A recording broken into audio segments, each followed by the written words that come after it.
Let's talk about the serious crisis that affects public higher education in the United States. First, let's be clear what that is.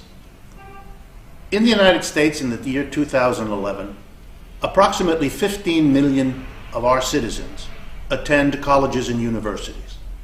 Over 12 million out of those 15 million attend a public college or university. That means that the overwhelming bulk of the highly trained, highly skilled workforce we produce in this country is produced by the public sector, by public universities, sustained by public funds.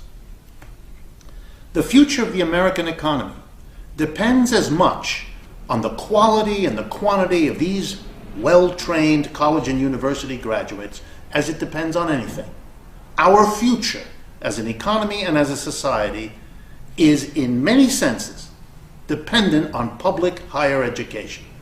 How strange it is then that the current economic crisis that the public education system had nothing to do with producing is forcing many of the 50 states in our country, almost all of them, to cut back on the support they give to public higher education, to fire teachers, to cut back on programs, to close whole departments, or to demand more money out of students and their families at a time when they can least afford it.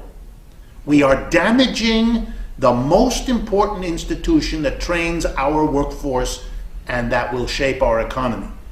That's a response to the current crisis that amounts to shooting yourself in the foot. It means long-term suffering is the solution to a short-term suffering, and that makes no sense at all.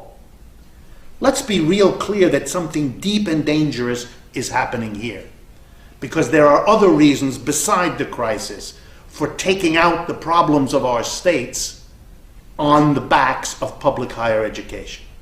American corporations have been deciding for decades now to move manufacturing jobs across the world out of the United States, to provide work in China, in India, in Asia, in Africa, and Latin America, instead of to Americans.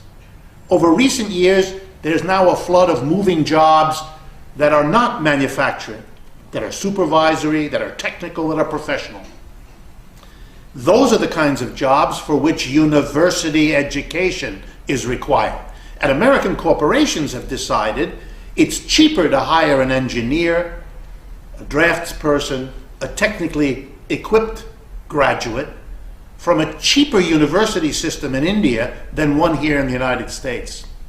Well, if you're getting your jobs and your trained workers outside the country more and more, then business calculates who needs higher education here in the United States for millions. We're not going to hire them. We're going to hire their cheaper counterparts abroad. So what's beginning to happen is a collapse of the support of the dominant social group in America, business, for public higher education. They don't need it for their profits, so we don't get it for the education of our children. To allow this situation to continue is to become part of a process that is driving the United States to a lower and lower standard, not only of economic well-being, but of culture, of education, and of all the things that make a civilized society.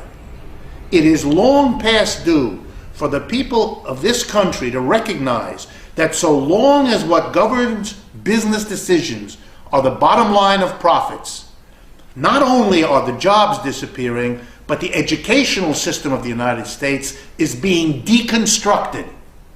Only if the people of America became their own boards of directors, if the wealth and the enterprises really were responsive to the needs of the people, would this process stop. It is a self-destructive act to undermine public higher education in the name of a crisis, when the same economic system, capitalism, is driving both of those crises upon us.